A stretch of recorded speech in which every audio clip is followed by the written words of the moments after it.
Hey guys, and welcome to another episode of Ireland Crimes and Mysteries. I want to thank you for joining me today, and if you're a returning listener, I want to say a big thank you for your continued support. If this is your first time listening to my podcast, welcome. It's great to have you on board. So without further ado, let's get started on today's story. Today I want to tell you about a case that chilled not just a small Northern Ireland village, but an entire country.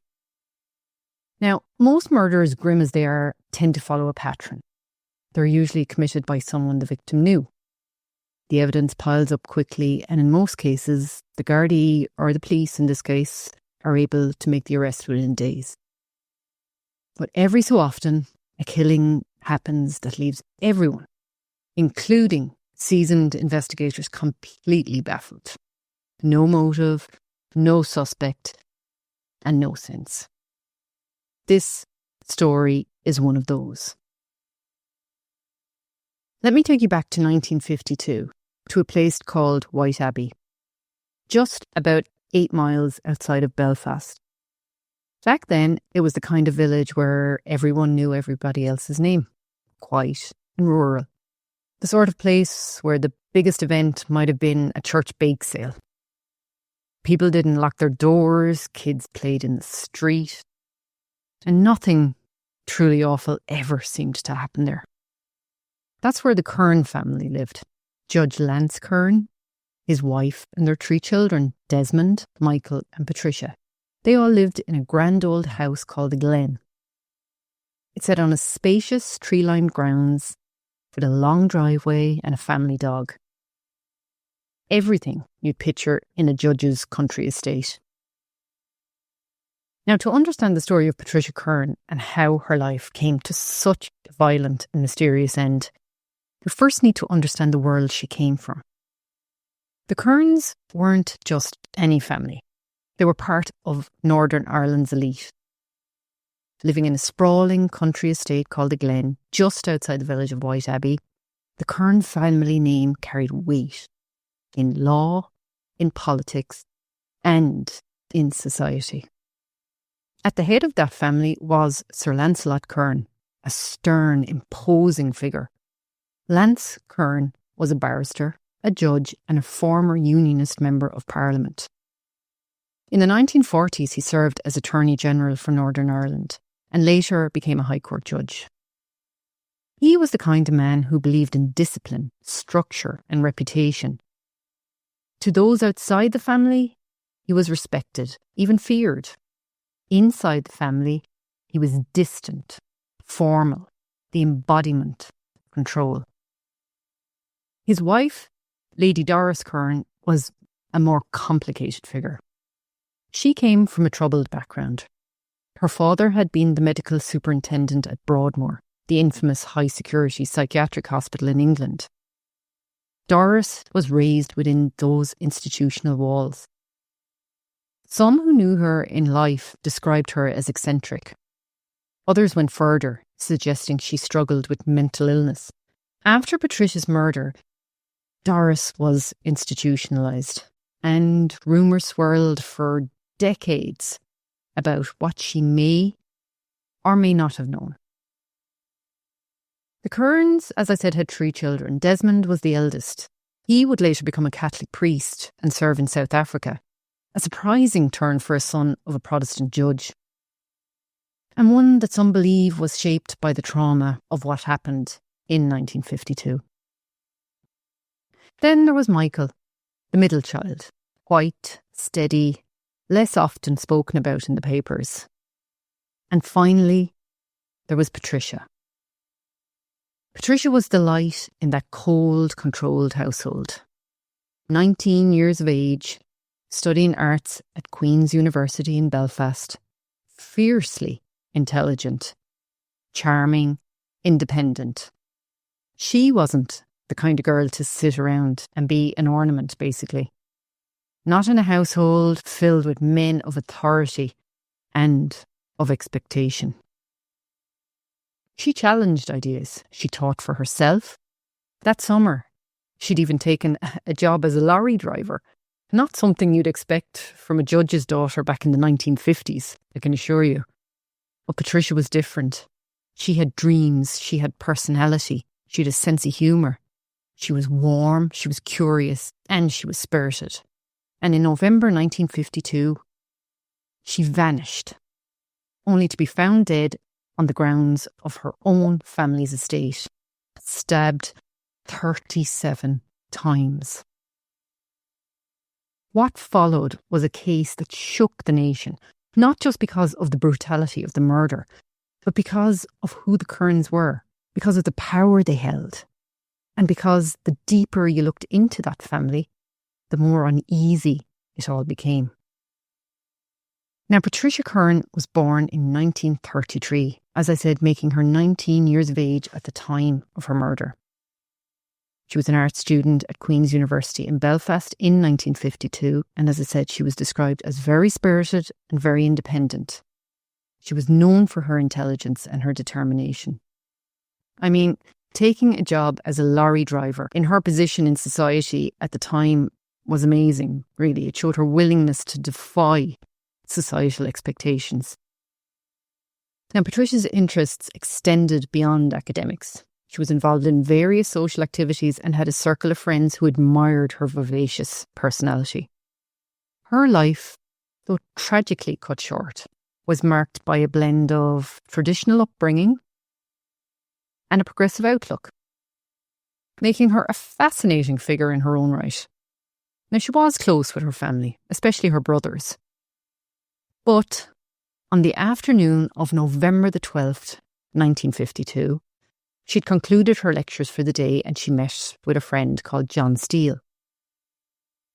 They shared a cup of tea and engaged in conversation before Patricia departed to catch her usual bus back to White Abbey. She boarded the 5:20 p.m. bus and disembarked near the gates of her family home. This was the last confirmed sighting of Patricia alive. 11-year-old George Chambers, who was a local paper boy in White Abbey, had seen Patricia walking through the gates of her family estate shortly after she returned home from university at around 5:20 p.m. A few minutes later, George made his way up the driveway to deliver the evening newspaper. But as he approached the house, he heard a loud, sharp noise that really startled him. It was something really unusual, and it was frightening enough that he turned and he basically ran back down the drive. His brief encounter would become a crucial part of the timeline, as he was technically the last known person to see Patricia alive and the only individual to report hearing anything suspicious during that critical window. Patricia was uncomfortable walking alone in the dark up that driveway, especially in winter. Typically, she'd ring from the gate and someone would come to walk her in. That evening, her brother Michael was home, but surprisingly, she neither rang the bell nor asked for help. Later, Mrs. Curran, her mother, arrived home by taxi after an outing. She noticed Patricia hadn't returned, but the family wasn't immediately alarmed. They assumed she'd simply been delayed and would phone once she reached the village. Her father then returned home at around 7:15, and he, noticing Patricia's absence, began to worry. Patricia was never one to stay out late without calling. Something they felt was very wrong at this stage. The two Curran brothers grabbed torches and began searching the grounds. By 2 a.m, friends and neighbours had joined the hunt. And just after 6 a.m, her brother Desmond found her, hidden in a patch of thick shrubbery just off the drive. Some reports claimed Patricia's body was found as early as 9:30 p.m, while the official discovery time recorded by police is that 6 a.m. in the morning time. That gap and the uncertainty around it is one of the many things that's kept suspicion alive in this case for over 70 years. Now, what Desmond Curran found was devastating. After hours of searching through the dark grounds of Glen House, Desmond made that sickening discovery. She was lying in a load of rhododendrons near the driveway, and she was still wearing her university clothes, and her little hat lay nearby. But the scene was horrific. Patricia's body was soaked in blood. As I said, she'd been stabbed 37 times. Some of the wounds were inflicted while she was still on her feet, as though she had tried to fight off her attacker. Others came after she'd fallen. Many of the injuries were concentrated on her chest, her shoulders, and her upper back areas. It was clear this hadn't been a quick or calculated killing. It was a frenzied, violent attack. The kind driven by rage, really. Now, the murder weapon itself was never recovered, but the pathologist later said it was likely a slim, sharp object, possibly a penknife or small blade. Whatever it was, it had been used with terrifying force and speed. There was no evidence of any sexual assault, and nothing had been stolen from Patricia, so it wasn't a robbery. And if it wasn't sexual violence, then what was the motive? Even more unsettling was the position of Patricia's body.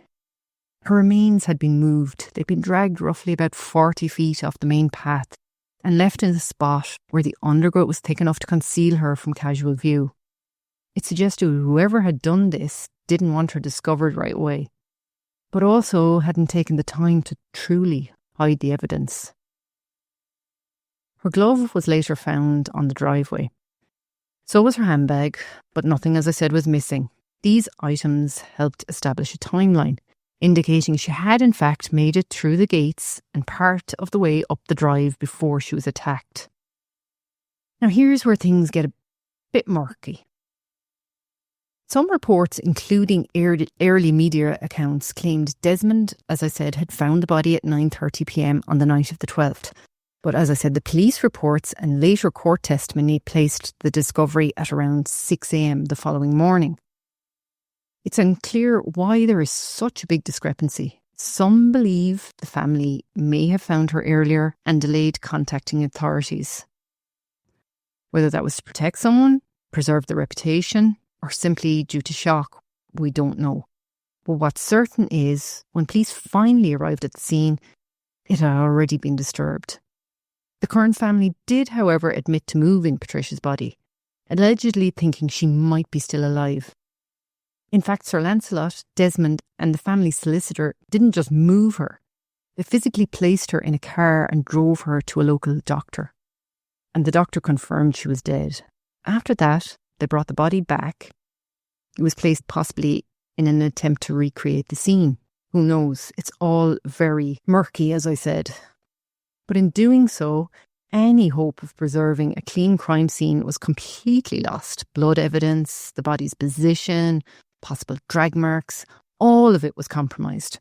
From the outset, investigators were working with a contaminated crime scene, conflicting timelines, and a powerful family at the centre of this storm.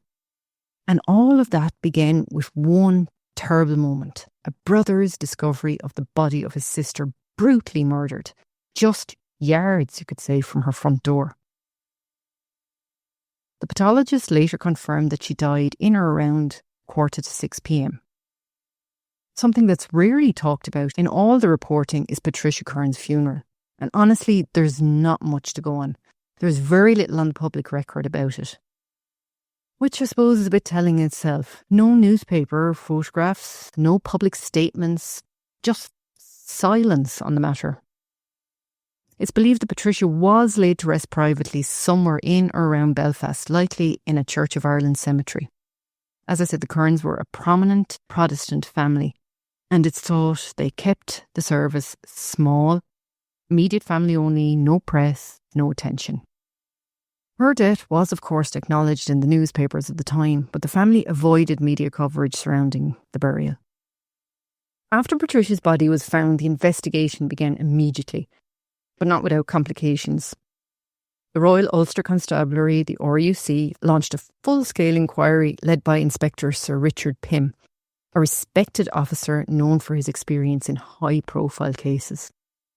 The scene was Glen House, the Curran family estate in White Abbey, large, secluded, surrounded by trees and long gravel driveways. You can picture it in your head. There were other details too. One that didn't make headlines but quietly unsettled the people working the case. For one, the Curran family solicitor wasn't just present, as I said, after the body was found. He'd helped move it to the doctors and then back again.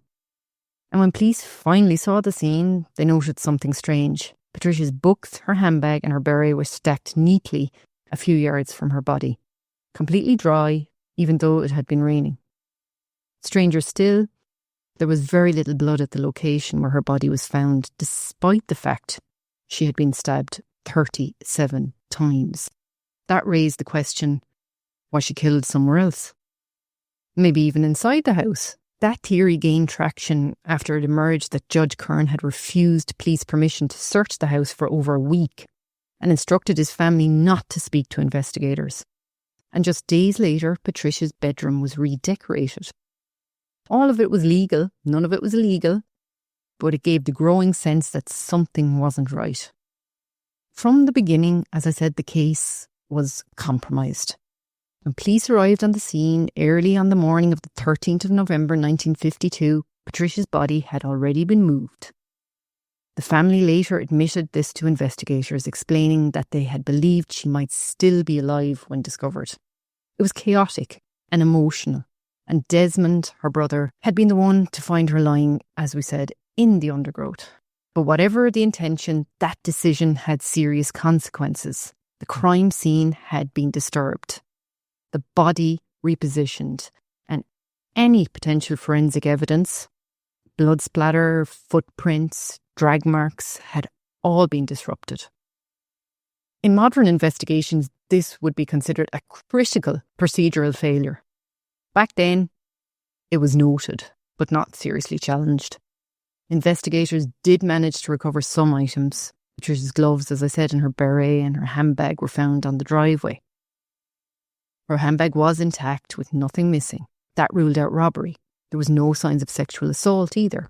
And oddly, despite the frenzied, brutal nature of the stabbing, no one had heard her scream, except for the paper boy who heard that noise in around the time.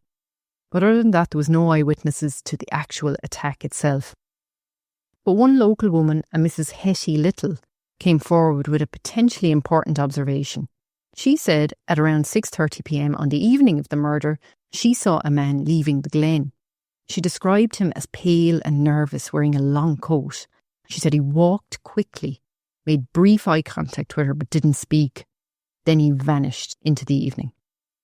Desperate for leads, police began reenacting Patricia's final movements, tracing her bus journey, her walk from the gate, trying to pin down the exact time and place of the attack.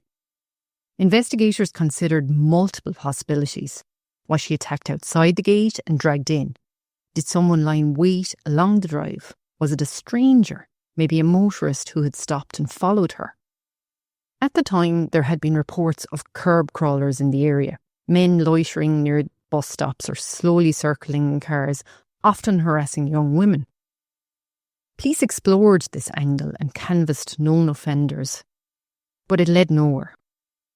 By the time Christmas of 1952 rolled around, the Royal Ulster Constabulary had hit a wall. The Curran case, which had gripped the country, a young woman from a prominent family stabbed to death on her own driveway. And yet 6 weeks on, the RUC had made no arrests, they had no suspect, and very little in the way of solid leads. The pressure was on the investigation team and on Inspector Sir Richard Pym in particular. I mean, the pressure must have been immense. In an effort to prompt a breakthrough, police offered a £1,000 reward for information, which was a substantial sum of money at the time. But even that yielded nothing. With public pressure mounting and media speculation running wild, investigators began revisiting early interviews. That's when they turned their attention back to someone they had spoken to briefly at the start, a 21-year-old Scottish airman named Ian Hay Gordon, stationed at RAF Edenmore as part of his national service. At first glance, Gordon had seemed an unlikely suspect. He had no known history of violence, he didn't own a car, he wasn't from the area. But what raised eyebrows was that he had visited the Curran home once before, several weeks prior to the murder. It was a small detail at first. He had been introduced to Patricia's brother Desmond through mutual involvement in a church youth group. Desmond had even invited Gordon to dinner at Glen House. It was a polite societal connection. On paper, it was nothing more than that. But to police, That link made him stand out. The logic was simple. If Patricia was killed by someone she knew, and if the killer had walked with her up along the driveway without raising suspicion, then perhaps she hadn't been surprised at all. Perhaps she had seen her killer before. So detectives brought Gordon back in for more detailed questioning. They asked him to clarify his movements on the night of the murder, Wednesday the 12th of November. Gordon told him the same story he had told him at the very beginning. He'd left the camp that afternoon to post some letters in White Abbey, then returned to Edenmore. He said he had a cup of tea, did some reading, and later went to the canteen. That was around 7:30 p.m. for another cup of tea. His story didn't change, at least not initially. But as investigators began checking his alibi, the cracks started to show. The key issue was the timeline. Patricia had been killed at around 5:45, according to the pathologist's estimate. That meant the critical window, the time during which someone could have attacked her, was between 5:15 and 6 p.m. So where was Gordon during that time? One of his colleagues, Corporal Connor, contradicted Gordon's account. He told police that he hadn't seen Gordon between 5 and 6:30 p.m. And more than that, Connor alleged that Gordon had asked him to lie and say they had taken tea together that evening. That statement shifted the tone of the investigation dramatically. Now, what once seemed like a polite young airman with nothing to hide began to look like a man trying to build a false alibi. That didn't prove he was guilty, of course. But from the RUC's perspective, it cast serious doubt on his credibility. And in a case with no clear suspect, no weapon, no forensic evidence, behaviour really became the evidence. Further interviews revealed small, subtle inconsistencies. Gordon was vague about the exact time he left the camp and posted the letters. Some said they saw him at the canteen later that evening around 7 or 7:30 p.m, which aligned with his story. But no one could vouch for his whereabouts between 5 and 6:30, the key time frame. This gap became the focus of police attention. The fact that Gordon had visited the Currans once and now appeared to be covering up part of his timeline made him more than just suspicious. And his behaviour didn't help. He was reportedly nervous during questioning. At one point, he asked investigators whether Patricia had kept a diary and if he'd ever been mentioned in it. He also asked Desmond Curran similar questions, which raised eyebrows further. On the 23rd of December, Desmond, Patricia's brother, had received a call from Ian. He sounded nervous, distressed even. They arranged to meet that evening at Valdor Cafe in Belfast. They spoke for nearly 3 hours. Desmond was so unsettled by the conversation that he went home and he wrote everything down. Ian had been grilled by the police and seemed terrified that somehow he was being dragged into the case. He asked Desmond what he had told investigators and admitted that he too had shared things about Desmond, even things he didn't want to tell. Then came a strange question. Gordon asked if Patricia had ever said anything about him. Did she keep a diary? He even wondered if she'd ever gone wandering into Belfast's rougher neighbourhoods out of curiosity, he said. Desmond said no. Then Gordon offered a theory. Maybe Patricia had been killed because she found out something about someone. That line stuck with Desmond, enough so that a few days later he passed the information on to the police. Why would he be worried about what had been written in Patricia's diary unless there was something he didn't want coming to light? The RUC continued to press him, pulling apart his account and probing the gap in his timeline. They examined his clothes, no traces of blood. They checked his movements after the estimated time of death. All of it vague, but none of it placing him with Patricia. The police had no physical evidence on him, no murder weapon, no eyewitness linking Gordon to the scene. But what they did have now was a suspect who lied about his alibi, who had a prior connection to the victim, was asking strange questions and who seemed increasingly uncomfortable under pressure. And that, in the eyes of the RUC, was enough to keep digging. As the weeks dragged on with no rest, fear was spreading through White Abbey like wildfire. People began to look sideways at their neighbours. Rumours took root, then multiplied. In a tight-knit conservative village, anyone who didn't quite belong or who behaved oddly was suddenly a suspect. Strangers were eyed with suspicion. Local servicemen were quietly whispered about. And even an eccentric elderly man, known for walking around with hay in his hair, wasn't spared. In an effort to inject momentum into the stalled investigation, the RUC brought in Scotland Yard. Detectives John Capstick and Dennis Hawkins were flown in. Capstick, in particular, had a reputation for solving some of the UK's toughest murder cases. His arrival gave people hope. But after weeks of work, even he had nothing concrete to show. The Curran family quietly left Glen House. It had become a crime scene, a source of constant attention, and a house full of bad memories now. Police set up a temporary headquarters in the local girls' school.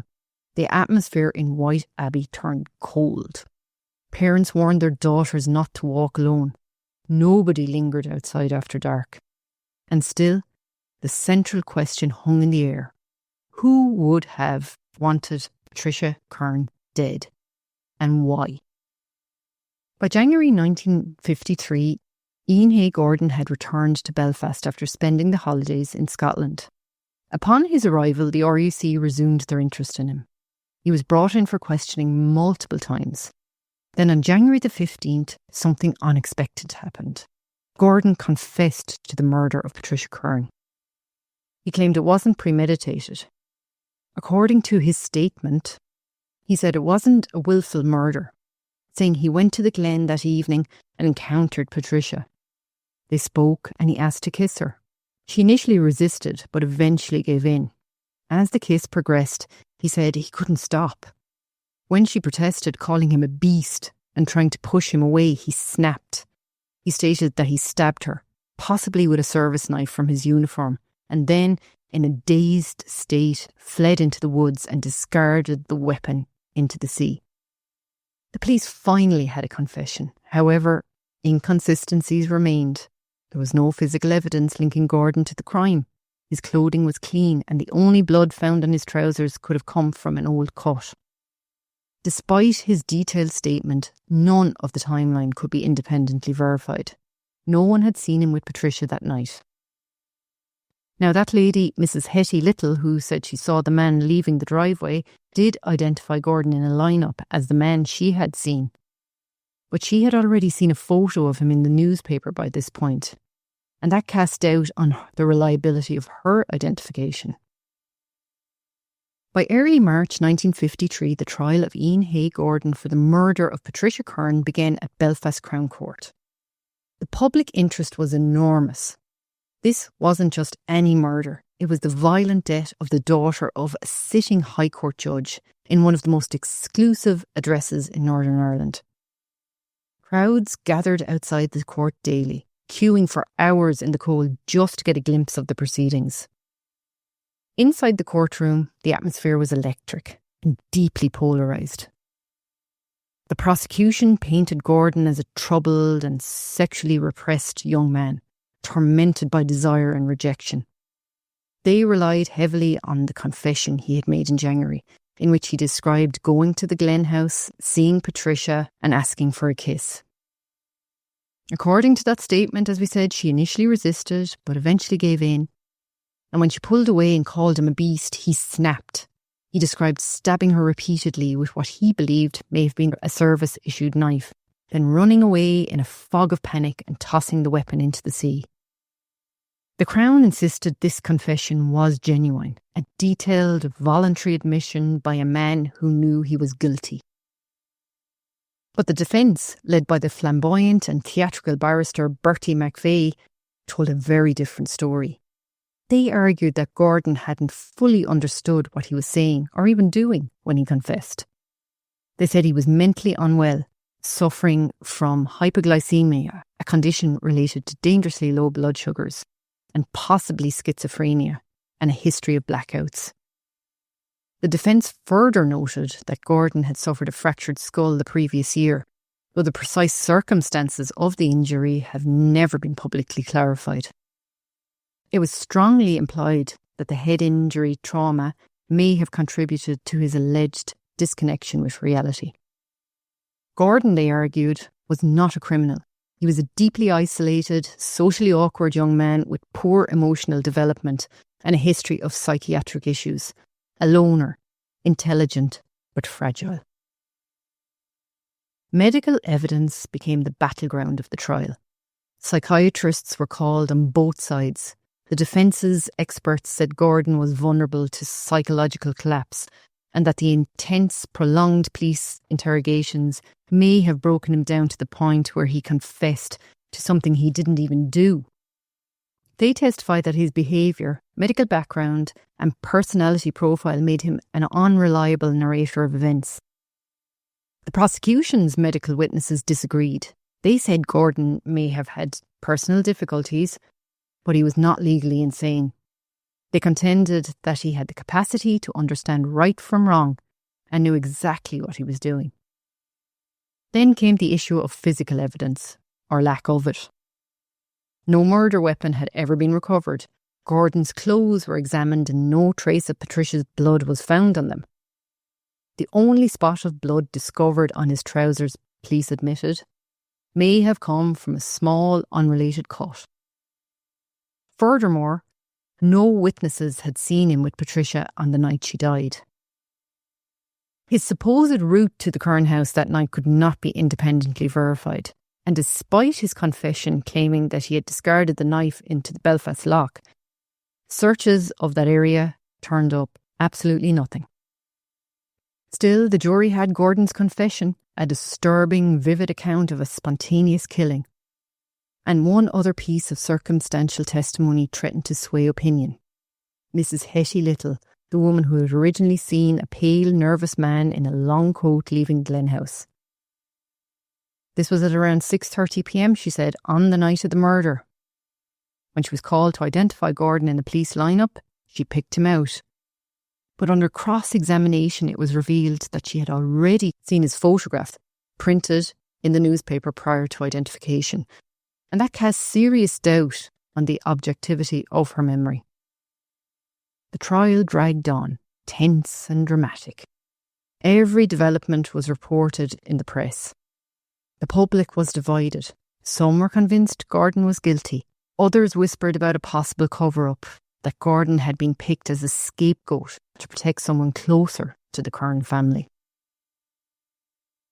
On the 7th of March 1953, the jury retired to consider their verdict. The courtroom fell into an uneasy silence. Reporters noted the tension. People held their breath. It had been a long and deeply unsettling trial. Just 2 hours later, the jury returned with their decision. Guilty, but insane. It was a carefully worded verdict that offered a middle ground. In legal terms, it meant the jury believed Gordon had committed the act, but that his mental state at the time meant he could not have been held fully responsible for it. He would not face prison, but he would be committed indefinitely to a psychiatric institution. The courtroom's reaction was intense. Gordon was sitting there pale and withdrawn in the dock, and he showed little emotion. His parents, who had been flown in from Scotland, were visibly upset and shaken. His mother was in tears. Outside, a crowd of over 1,000 people broke into cheers and applause as the verdict was announced. For many, justice had been served, but for others, the doubts remained. Gordon was sent to Holywell Psychiatric Hospital in County Antrim, where he would remain under medical supervision indefinitely. He was just 21 years of age, and at the time, that seemed to be the end of the story. But in truth, nothing about the Curran case ever truly ended. Too many questions remained unanswered. Too many details didn't quite fit. And Ian Hay Gordon, the man convicted but declared insane, would live with the consequences of that verdict for decades to come. Even with the verdict delivered and Ian Hay Gordon locked away in Holywell, The case, as I said, never truly settled in the public mind. If anything, the trial had opened more questions than it had answers. There was always unease about the role of the Curran family in the investigation.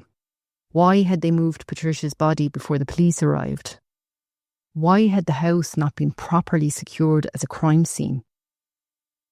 Some reports even suggested there was a large bloodstain in the house itself, a detail that, if true, could mean Patricia had been attacked and moved outdoors after she was stabbed. That alone was enough to feed years of speculation. People wondered, was someone being protected? Was Gordon simply a convenient outsider, a socially awkward, solitary young man with no powerful connections, chosen to carry the blame? The Currans never publicly addressed the trial or the suspicion that followed them. Sir Lancelot remained on the bench. The family did leave Glen House soon after the trial and never returned. Meanwhile, Gordon began his indefinite commitment at Holywell Psychiatric Hospital. The institution, like others of its kind in the 1950s, was stark and clinical, and whatever its intent, Holywell was not a place of healing. Gordon was kept under psychiatric supervision, medicated, and essentially cut off from the outside world. Visitors were few. His name faded from the headlines. He was, for all intents and purposes, erased from the public's eye. A legal loose end tied off neatly with a label, guilty but insane. He would remain in Holywell for 7 years. In that time, no new evidence emerged. No further investigation into the Curran family was launched. The case officially was closed. But for those who paid attention, the journalists, the legal observers, and especially those who knew Patricia, the unease never really went away. Because the central question still hung in the air. Did the right man go to Holywell? And if not, who did kill Patricia Curran? After spending 7 years confined at Holywell Psychiatric Hospital, Ian Hay Gordon was quietly released in August of 1960. His release, of course, came with strict conditions. He was to change his name and refrain from discussing the case publicly.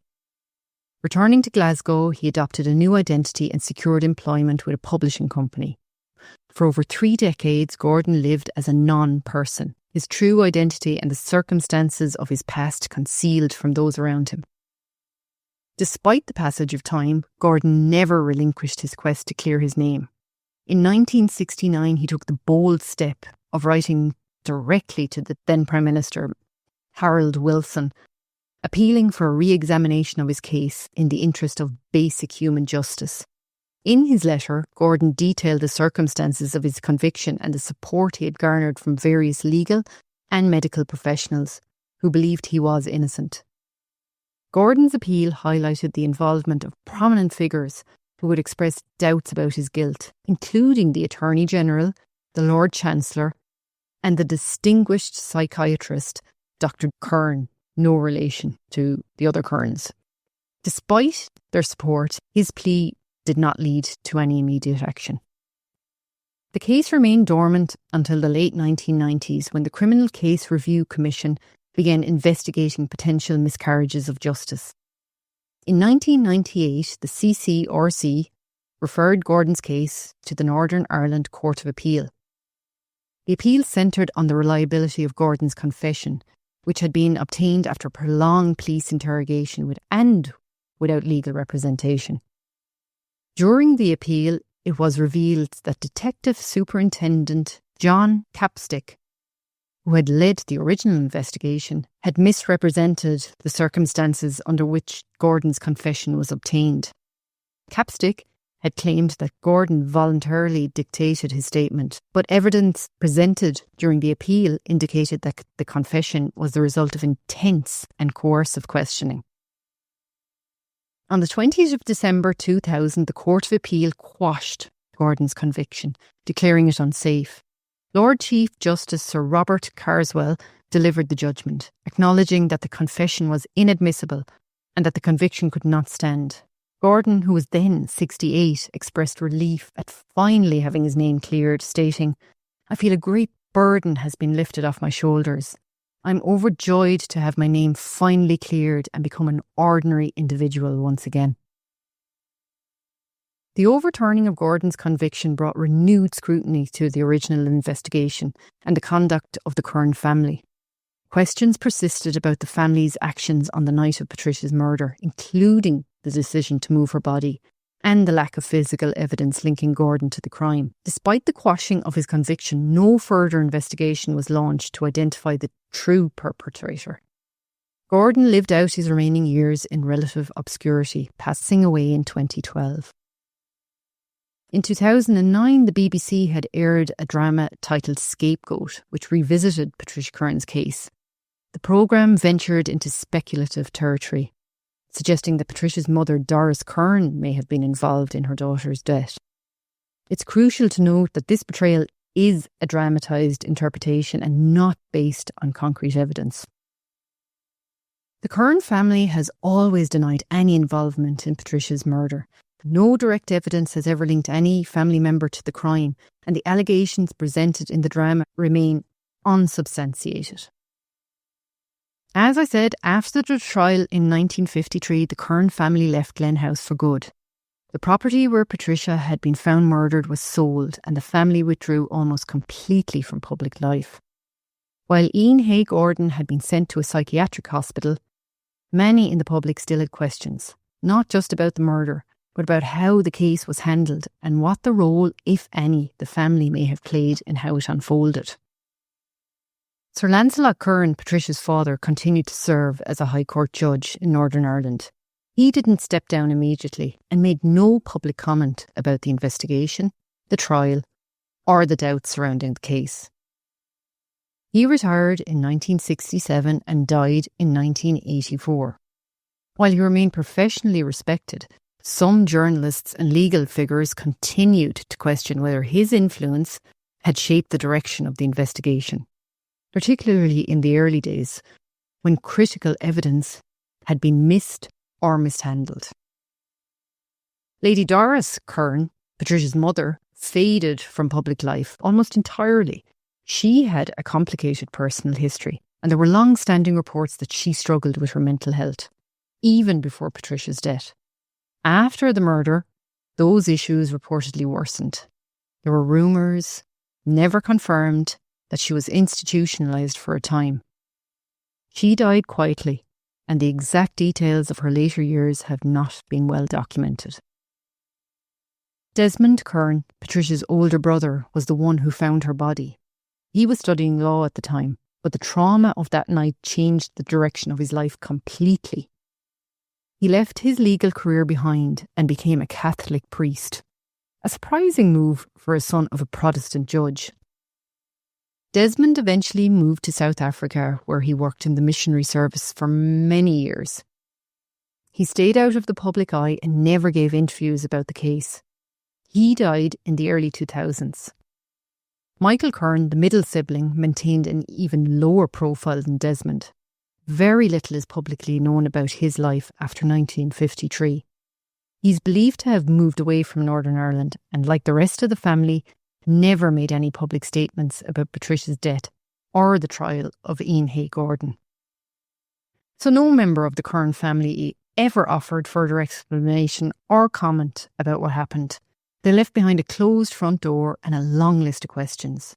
Over the years, writers, journalists and legal experts have continued to debate whether the full truth of what happened to Patricia was ever uncovered, or whether those answers were buried with the family. You know, the more I sat with this story, the more it started to feel like something was just off. There's the official version, the confession, the trial, the verdict, and then everything sitting just beneath it, the silence, the things that never quite lined up.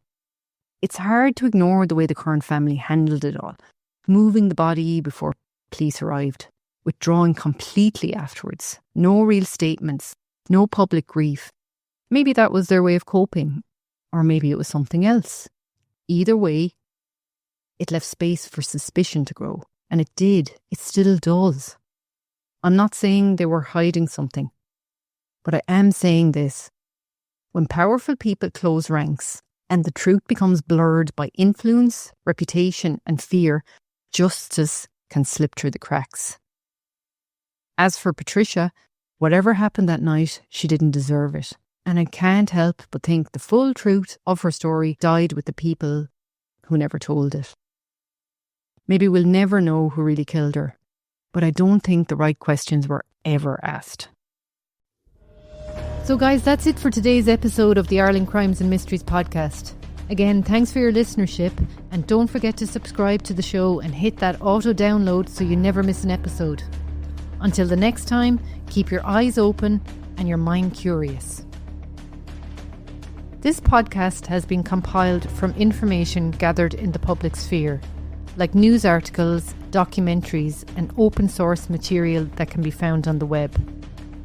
Everything in this podcast is alleged unless a conviction has taken place.